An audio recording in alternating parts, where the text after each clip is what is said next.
والصلاة والسلام على من لا نبي بعد. സഹീഹ് തർഗീബ് തർഹീബിൽ അടുത്തത് കിതാബ് സ്വദഖാത്ത്.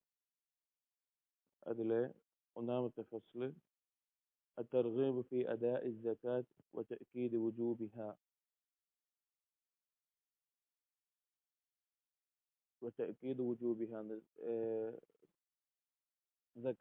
സക്കാത്ത് നിർവഹിക്കുന്നതിന് അല്ലെങ്കിൽ നൽകുന്നതിനുള്ള പ്രോത്സാഹനവും അതുപോലെ തന്നെ അത് നിർബന്ധമാണ് എന്നറിയിക്കുന്ന കാര്യങ്ങൾ. ഈ സ്വദഖ എന്നുള്ള പദം സക്കാത്തിനും അതല്ലാതെയുള്ളതോ നിർബന്ധമായിട്ടുള്ള സക്കാത്തിനും അതല്ലാതെയുള്ള ഐച്ഛികമായിട്ടുള്ളതിനും പൊതുവായിട്ട് ഉപയോഗിക്കാറുണ്ട്. സക്കാത്ത് എന്നുള്ളത് ഭാഷാപരമായ അർത്ഥം കൊണ്ട് പ്രത്യേകമായി നമ്മൾ പറയാറുമുണ്ട്. ഒരു ആദ്യത്തെ ഫസ്ലിൽ പറയുന്നത് നിർബന്ധമായിട്ടുള്ള സക്കാത്ത് അത് നൽകേണ്ടതിന്റെ ആവശ്യകതയും അത് നിർബന്ധമാണ് എന്നറിയിക്കുന്ന ഹദീസുകളും മറ്റുമാണ്. അതിൽ ഒന്നാമത്തെ ഹദീസ്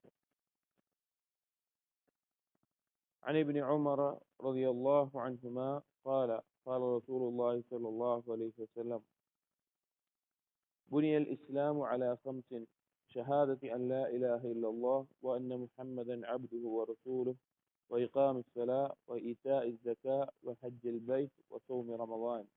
ابن عمر رضي الله عنهما ذكر الحديث عن النبي صلى الله عليه وسلم بني الإسلام على خمس അഞ്ച് കാര്യങ്ങളുടെ മേലെയാണ് ഇസ്ലാം നിർമ്മിക്കപ്പെട്ടിട്ടുള്ളത്. അഥവാ ഇസ്ലാമിന്റെ തൂണുകളായിട്ട് അഞ്ച് കാര്യങ്ങളുണ്ട്. അതിലൊന്ന് ഷഹാദത്തി അല്ലാ ഇലാഹ ഇല്ലല്ലാഹ് വ അന്ന മുഹമ്മദൻ അബ്ദുഹു വ റസൂലുഹു. ഷഹാദത്താണ്. ലാ ഇലാഹ ഇല്ലല്ലാഹിലും മുഹമ്മദ് റസൂലുള്ളാഹിലും ഷഹാദത്ത്. വ ഇഖാമുസ് സ്വലാ, രണ്ട് നിസ്കാരം. വ ഈതാഇ സക്കാത്ത് നൽകൽ. വ ഹജ്ജുൽ ബൈത്ത്, ഹജ്ജ് നിർവഹിക്കൽ. വ സൗമി റമളാൻ, റമളാനിലെ നോമ്പ്. അപ്പോൾ സക്കാത്ത് നൽകുക എന്നുള്ളത് ഇസ്ലാം കാര്യങ്ങളിൽ പറ്റിയിട്ടുള്ള ഇസ്ലാമിന്റെ അർക്കാനിൽ പറ്റിയിട്ടുള്ള കാര്യമാണ്, അത് നിർബന്ധമാണ് എന്നറിയിക്കുന്ന ഹദീസാണ്. وعن أبي الدرداء رضي الله عنه قال قال رسول الله صلى الله عليه وسلم حديث أبي الدرداء رضي الله عنه يعني صلى الله عليه وسلم خمس من جاء بهن مع إيمان دخل الجنة. അഞ്ച് കാര്യങ്ങൾ ആരാണോ ആ അഞ്ച് കാര്യങ്ങളെ ഈമാനോട് കൂടി അതുമായിട്ട് പരലോകത്തെത്തുന്നത് അവൻ സ്വർഗത്തിൽ പ്രവേശിക്കും. മൻ ഹാഫദ അല സ്വലവാത്തിൽ ഖംസ്, അഞ്ച് വഖ്ത് നിസ്കാരം കൃത്യമായി കാത്തുസൂക്ഷിച്ചവൻ. അലാ വുദൂഇഹിൻ വറുകൂഇഹിൻ വസുജൂദിഹിൻ വമവാഖീതിഹിൻ, കൃത്യമായി അതിനാവശ്യമായ വുദൂവോട് കൂടി അതിന്റെ റുകൂഉം സുജൂദും പരിപൂർണമായി നിർവഹിച്ചുകൊണ്ട് വമവാഖീതിഹിൻ, അതിന്റെ സമയം ആ സമയത്തിൽ തന്നെ നിർവഹിച്ചുകൊണ്ട്. വസാം റമളാൻ, അതുപോലെ റമളാനിൽ ആരാണ് നോമ്പ് നോൽക്കുന്നത്. വഹജ്ജൽ ബൈത ഇൻ ഇസ്തതാഅ ഇലൈഹി സബീല, അതുപോലെ കഴിവുണ്ട് എങ്കിൽ ഹജ്ജ് നിർവഹിക്കുക.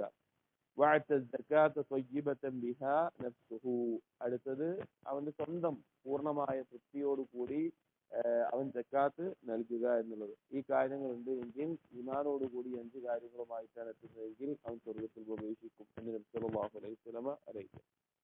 وعن معاذ بن جبل رضي الله عنه قال അടുത്ത حديث معاذ بن جبل رضي الله عنه പറയാണ് كنت مع رسول الله صلى الله عليه وسلم في سفر فأصبحت يوما قريبا منه ونحن نسير. معاذ رضي الله عنه ഒരു ദിവസം ഞാൻ നബി സല്ലല്ലാഹു അലൈഹി വസല്ലമയോടൊപ്പം ഒരു യാത്രയിലാണ്. വേറെ ആളുകളുണ്ട്. അപ്പോൾ ഒരു ദിവസം രാവിലെ നബി സല്ലല്ലാഹു അലൈഹി വസല്ലമയുടെ അടുത്ത് എത്താൻ എനിക്ക് സാധിച്ചു. فقلت, അപ്പോൾ ഞാൻ ചോദിച്ചു, യാ റസൂലല്ലാഹ്, അല്ലാഹുവിന്റെ റസൂലേ, അഖ്ബിർനി ബിഅമലിൻ യുദ്ഖിൽനി അൽജന്നത വയുബാഇദ്നി മിനൻ നാർ. റസൂലേ, എനിക്കൊരു അമലിനെ നിങ്ങൾ അറിയിച്ചു തരണം. ആ അമല് ഞാൻ ചെയ്താൽ എന്നെ സ്വർഗത്തിൽ പ്രവേശിപ്പിക്കുന്നതും അതുപോലെ തന്നെ എന്നെ നരകത്തിൽ നിന്ന് അകറ്റുന്നതുമായിട്ടുള്ള ഒരു കർമ്മമായിരിക്കണം അത്. ഖാല, അപ്പോൾ നബി സല്ലല്ലാഹു അലൈഹി വസല്ലം പറഞ്ഞു, ലഖദ് സഅൽത അൻ അദീമിൻ, നീ വളരെ വലിയൊരു കാര്യമാണ് ചോദിച്ചിട്ടുള്ളത്. വഇന്നഹു ലയസീറുൻ അലാ മൻ യസ്സറഹു അല്ലാഹു അലൈഹി, അല്ലാഹു ആർക്കാണോ എളുപ്പമാക്കിയിട്ടുള്ളത് അവനത് എളുപ്പമായിരിക്കും.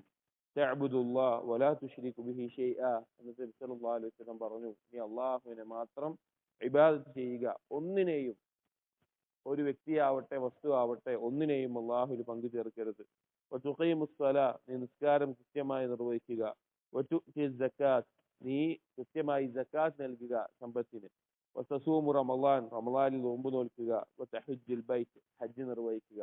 അപ്പൊ ഈ കാര്യങ്ങൾ കൃത്യമായി നിർവഹിക്കുക എന്നുള്ളത് സ്വർഗത്തിൽ പ്രവേശിപ്പിക്കുന്ന, നരകത്തിൽ നിന്ന് രക്ഷപ്പെടുത്തുന്ന കാര്യമാണ്. അതായത് ഫർളായ കാര്യങ്ങൾ തന്നെ ഒരു കുറവോ ന്യൂനതയോ ഇല്ലാതെ പരിപൂർണമായി കൃത്യതയോടുകൂടി ഒരാൾ നിർവഹിക്കുകയാണെങ്കിൽ സ്വർഗപ്രവേശനത്തിന് അവനത് മതിയായതാണ്.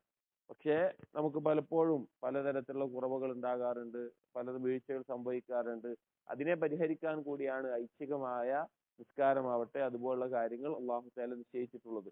അപ്പോൾ ഈ ഹദീസിലൂടെ ഈ കാര്യങ്ങൾ ഇതിനെ കൃത്യമായി കൊണ്ടു നടക്കുന്നത് സ്വർഗപ്രവേശനത്തിന് കാരണമാകുന്ന കാര്യമാണ്. ഇതിൽ ജക്കാത്തിനെ പ്രത്യേകം പറഞ്ഞിട്ടുണ്ട്. ഒരാളുടെ സമ്പത്തിന് അതിന്റെ പിന്നെ ഹൗലും നിസാവും എല്ലാം എത്തിക്കഴിഞ്ഞാൽ എത്രയാണ് ജക്കാത്ത് നൽകേണ്ടത് ആ അളവും ആ സമയവും എത്തിക്കഴിഞ്ഞാൽ കൃത്യമായി അത് നൽകേണ്ടതാണ്, അത് നിർബന്ധമാണ് എന്ന് അറിയിക്കുന്ന ഹദീസുകളാണ്. ഇതിൽ വേറെയും ഹദീസുകൾ വരുന്നുണ്ട്. ഇൻഷാ അല്ലാഹ്. ബാറക്കല്ലാഹു ഫീക്കും. അസ്സലാമു അലൈക്കും വറഹ്മത്തുള്ളാഹി വബറകാതുഹു.